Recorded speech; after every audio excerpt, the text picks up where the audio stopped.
So I'll be honest, I don't know how many more times I can show me like wheeling the erg out or doing something in slow motion without it becoming more boring than it already is for you. So I've got to work on that, but it is Monday, so another erg piece today. 3 minutes of rest isn't too long in between these 15-minute sets, but this weekend, solid. Ran a 5K with the boys. Thanks for the invite, dude. All right, James, what's your projected time? Let's go 16:15. 16:15? No, I want 15:30, bud. 15:30. Settle down, bud.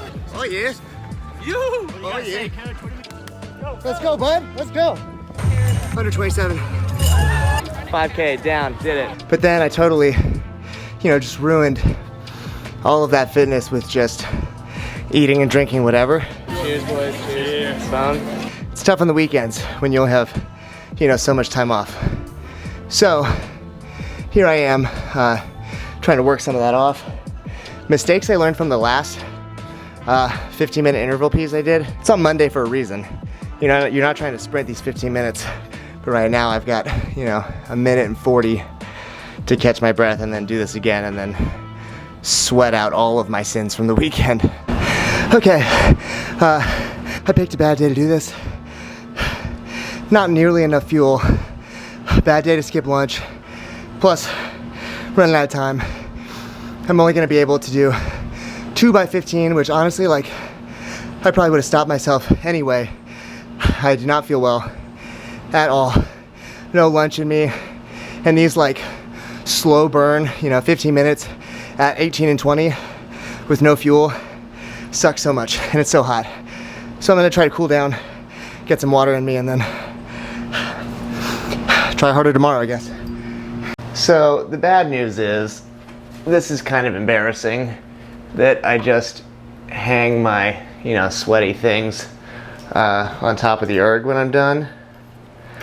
But the good news is, that means I'm actually using it. I mean, seriously, how many times can I show you wheeling this erg out? Okay, kind of a fun one today. 10-minute warm-up, then a 3K at stroke rate 22, 4 minutes of rest in between, then a 2K at 24, 4 minutes of rest, then a 1K at a 26, and a 10-minute cool down. Basically just need to negative split the whole thing so I don't feel bad about myself. Okay, 3K down at 22. Did it in 11:38. So now 4 minutes total rest. Next one, 2K at 24.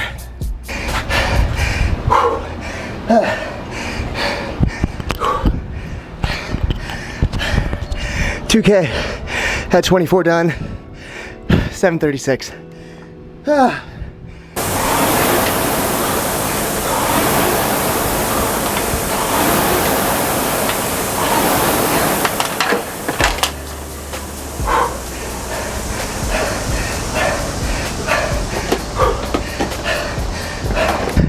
1K at 26, 3:40 finish.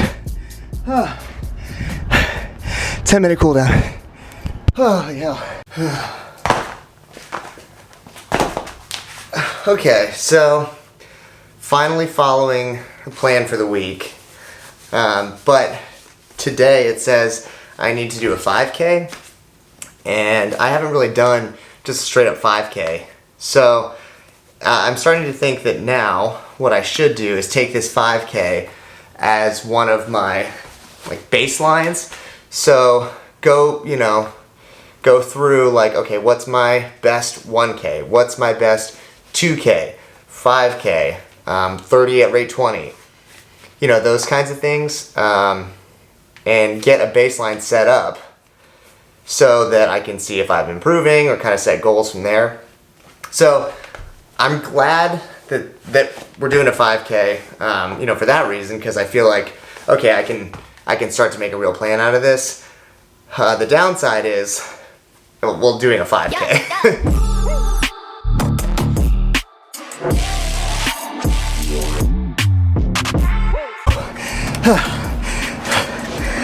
5K down.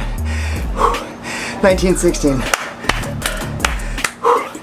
Not bad, but I'm done. Pretty good. Not upset about it, but so annoying, dude. 1916.1. Just a couple strokes I could have been under. Could have been under 1916. So next time. So I'm on my way to the lunch class at Row House. It's 30 minutes with Lisa again, so that's good. But here's the thing that I need to work on. I don't know if I'm eating enough or eating at the right times, because I'll like wait to eat because I don't want to feel full on the erg, because then you just feel like you're gonna spew. But I also, when I'm on there, and even like a little bit now before this like Row House class, I feel a little weak. Like I feel like I should have eaten. You know that feeling like when you have had too much coffee and not enough food? That's kind of how I feel right now. So I don't know, I gotta work that out, but it's only 30 minutes. Gonna power through before finishing work.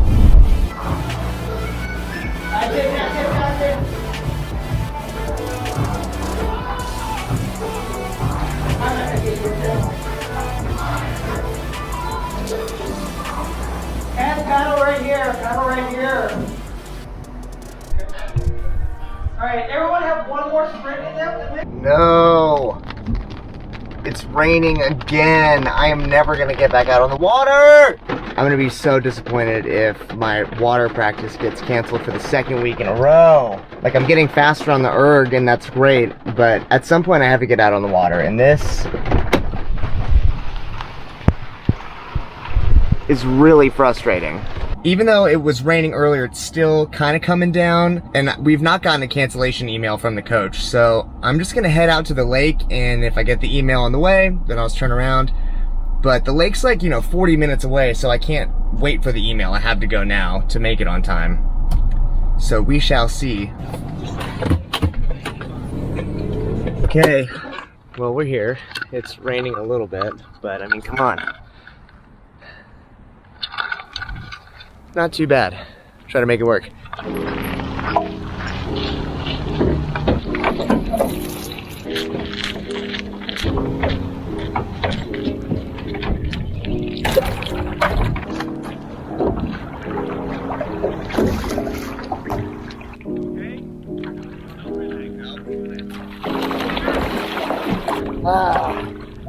You know what? This one's a lot skinnier, Felix. Huh? This one's a lot skinnier than the Wintec.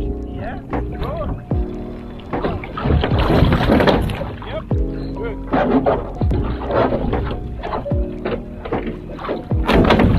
Go down again, boy. It's happening. You will go now. Push on. Yes, good.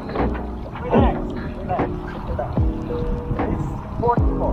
Force light on the water. Okay? Now put the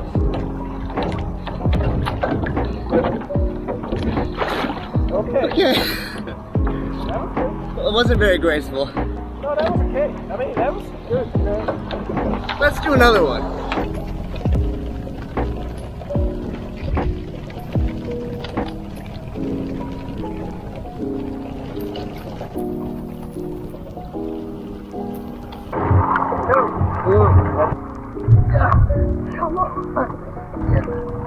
Aha, 3, let's go. Alright, if it says going to go.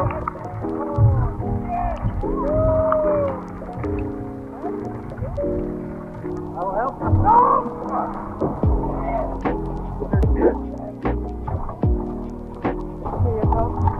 I'll help you.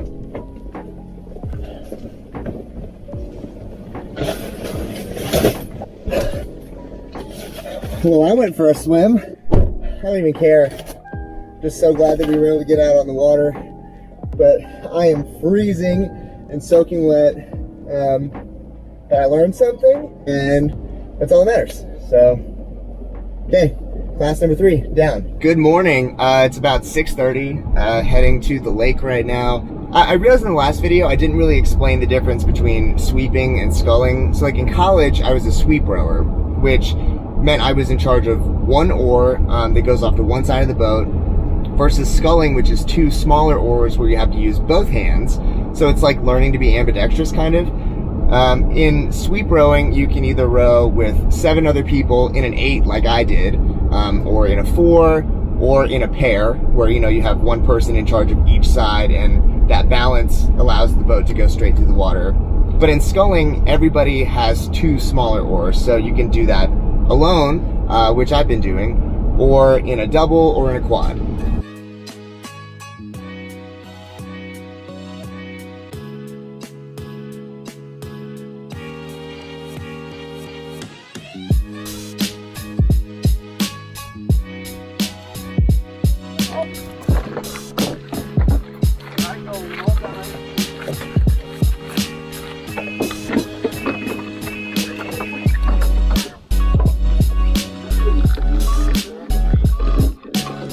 For some reason I thought we were sweeping, but we were in a quad, so sculling 4 people in one boat, and it was great. It was awesome. Like, it actually felt very set, and we were doing these like 20 on, 20 off drills, then actually got some power behind our strokes, and it felt like rowing again, and I'm so stoked. It was awesome. Now, update on racing. Felix, the club captain, was saying that our best bet is to do a mixed 4 plus.